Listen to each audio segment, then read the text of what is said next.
जय हिंद। टीवी 9 के स्पेशल कार्यक्रम राजनीति में आपका स्वागत है।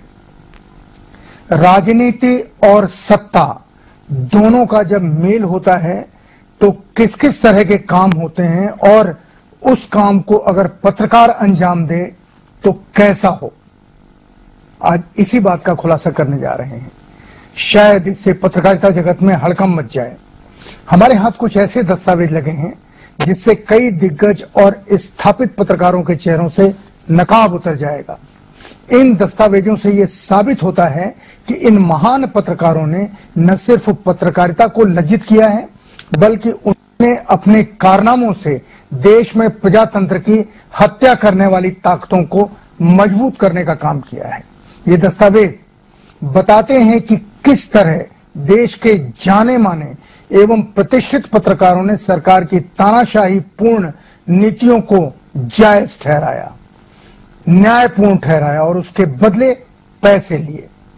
अगर उनका विश्वास होता, वो प्रचार करते लेकिन पैसे नहीं लेते, तो हम मान लेते कि उनका उस विचारधारा में विश्वास है। पर जैसे ही उन्होंने पैसे लिए, वैसे ये साफ हो गया कि ये काम एक विशेष योजनाबद्ध तरीके से एक साजिश के तहत किया गया। आज हम उन पत्रकारों के नाम, उनके अखबारों के नाम बताएंगे और साथ ही ये भी बताएंगे कि सरकार से उन्होंने कितने पैसे लिए।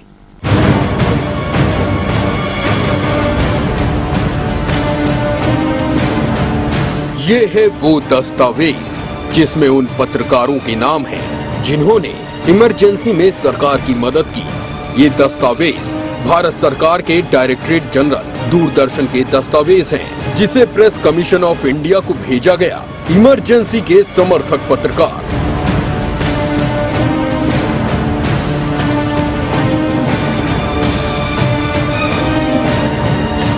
ये 16 सितंबर 1978 को जारी किया गया था। इसे जारी करने वाले अधिकारी का नाम H.B. माथुर है, जो उस वक्त दूरदर्शन के कंट्रोलर ऑफ न्यूज प्रोग्राम थे। ये पत्र इसलिए लिखा गया क्योंकि 1 अगस्त 1978 को प्रेस कमीशन ऑफ इंडिया के सचिव M.V. देसाई ने ये जानकारी मांगी थी कि इमरजेंसी के दौरान वो कौन कौन से पत्रकार थे जिन्हें सरकार की नीतियों के प्रचार प्रसार के लिए दूरदर्शन पर बुलाया गया था।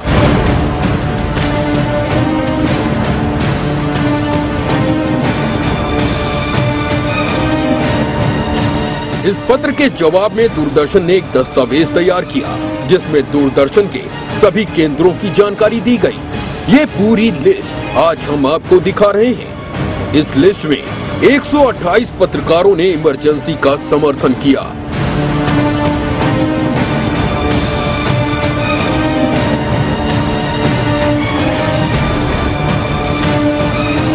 दूरदर्शन के इस दस्तावेज में ये भी बताया गया है कि इमरजेंसी के दौरान दिखाए गए कार्यक्रमों का मकसद क्या था। इस दस्तावेज के मुताबिक इमरजेंसी के दौरान चलाए गए कार्यक्रमों का मुख्य उद्देश्य सरकारी नीतियों को प्रचारित करना था। मतलब इमरजेंसी कैसे देश के लिए बेहतर है, किस तरह सरकारी व्यवस्था सुधर गई है। ये दस्तावेज ये भी बताता है कि इमरजेंसी के दौरान दूरदर्शन की ये जिम्मेदारी थी कि टीवी पर दिखाए जाने वाले कार्यक्रम इंदिरा सरकार द्वारा बनाए गए 20 सूत्रीय और 5 सूत्रीय कार्यक्रमों को प्रचारित करें और बढ़ावा दें। इसके लिए दूरदर्शन पत्रकारों को बुलाता था। कई जानकार ये बताते हैं कि इमरजेंसी के दौरान दूरदर्शन सरकार और सरकार चलाने वाली पार्टी का मुखपत्र बन गया था। सरकार की नीतियों के बारे में बढ़ा चढ़ाकर उसे प्रसारित करना और विरोधियों को नीचा दिखाना दूरदर्शन का एकमात्र उद्देश्य बन गया था।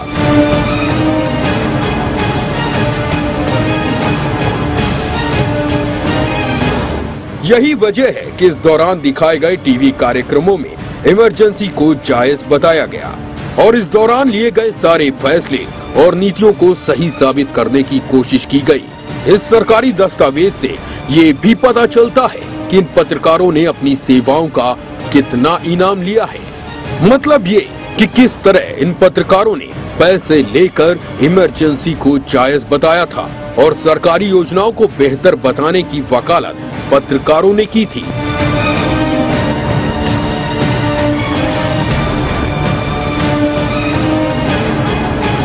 इमरजेंसी को जायज ठहराकर पत्रकारों ने पैसे वसूले।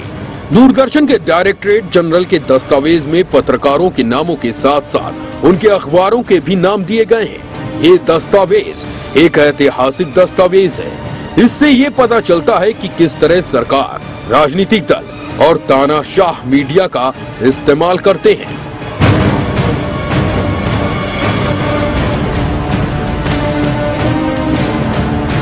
और साथ ही किस तरह पैसे और अपनी महत्व बनाए रखने के लिए किस तरह पत्रकारों की जमात में कुछ बिकने के लिए तैयार हो जाते हैं। सरकार की इस कोशिश का इमरजेंसी पर बहुत प्रभाव पड़ा।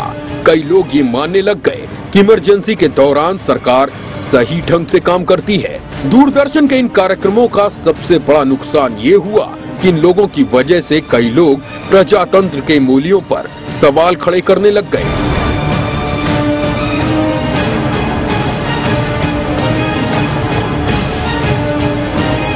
भारत के राजनीतिक इतिहास के सबसे काले कालखंड की है 26 जून 1975 का दिन, जब इंदिरा गांधी ने देश में इमरजेंसी यानी आपातकाल की घोषणा की थी। संविधान को निलंबित कर दिया गया था और सरकार ने जिसे अपना विरोधी समझा उसे जेल भेज दिया। विपक्ष के नेताओं के साथ साथ सरकार ने देश के कई जाने माने पत्रकारों को भी जेल भेज दिया।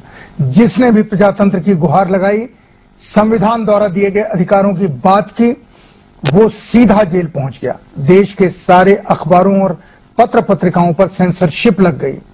दूरदर्शन ने कांग्रेस पार्टी के मुखपत्र की जगह ले ली थी। इमरजेंसी के दौरान दूरदर्शन सरकारी प्रोपेगेंडा का सबसे सटीक हथियार बन गया। सरकार की नीतियों को सही और विरोध करने वालों को राष्ट्रद्रोही बताना, यही दूरदर्शन का मूल मंत्र था। जो भी कार्यक्रम दिखाए गए उनमें सरकार द्वारा फैलाए गए झूठ को दिखाया गया। कार्यक्रमों का इस्तेमाल विरोधियों और पत्रकारों को नीचा दिखाने के लिए किया गया। जहां कई पत्रकार सरकारी दमन के खिलाफ लड़ रहे थे, वहीं कुछ ऐसे भी पत्रकार थे जो अपने स्वार्थ के लिए घुटनों के बल रेंगने लगे। लेकिन सवाल यह है कि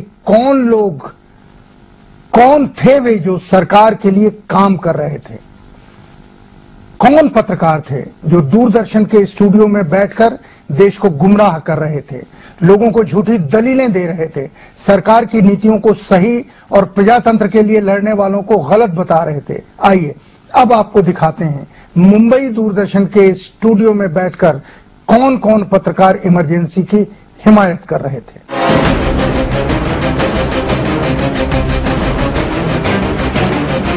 पच्चीस जून 1975 को आजाद भारत के इतिहास का काला दिन माना जाता है।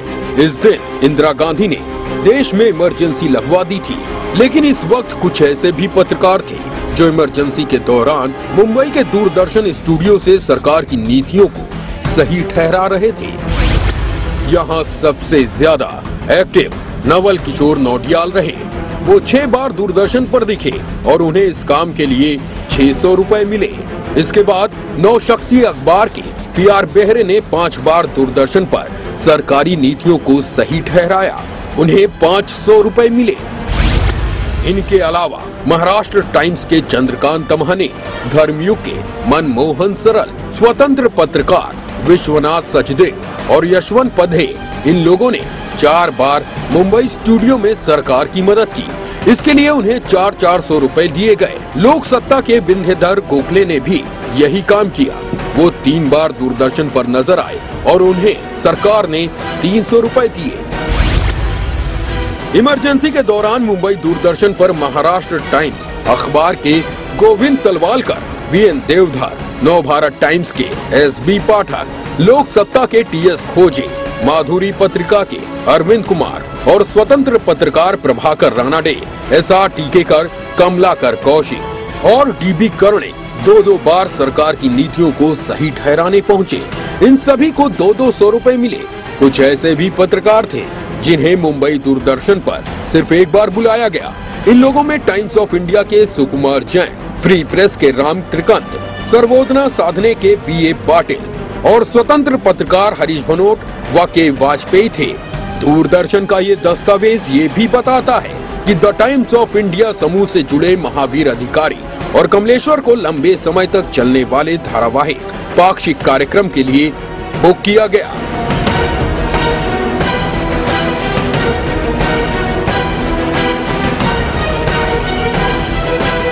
इन पत्रकारों ने सरकार की नीतियों को सही बताने के साथ साथ 20 सूत्रीय और 5 सूत्रीय कार्यक्रमों का भी जमकर प्रचार किया।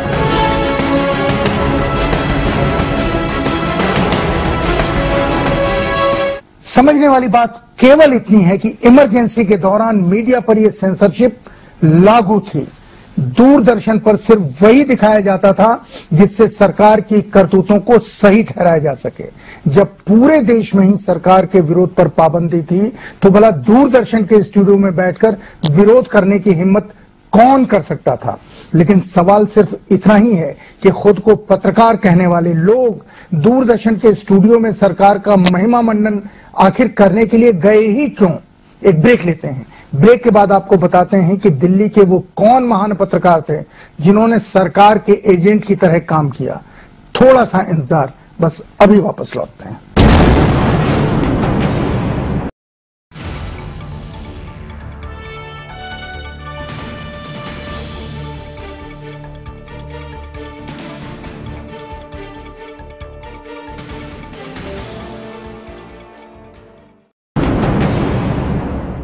राजनीति में आपका स्वागत है। पत्रकारिता और प्रजातंत्र एक दूसरे के पूरक हैं। प्रजातंत्र के बिना सच्ची पत्रकारिता का अस्तित्व नहीं है और स्वतंत्र पत्रकारिता के बिना प्रजातंत्र अधूरा है। आजादी की लड़ाई में शामिल स्वतंत्रता सेनानियों ने अखबार को हथियार बनाया था। यही वजह है कि भारत में सामाजिक और राजनीतिक दायित्वों का निर्वाह किए बिना पत्रकारिता करना सिर्फ एक धोखा है। हर किस्म के शोषण के खिलाफ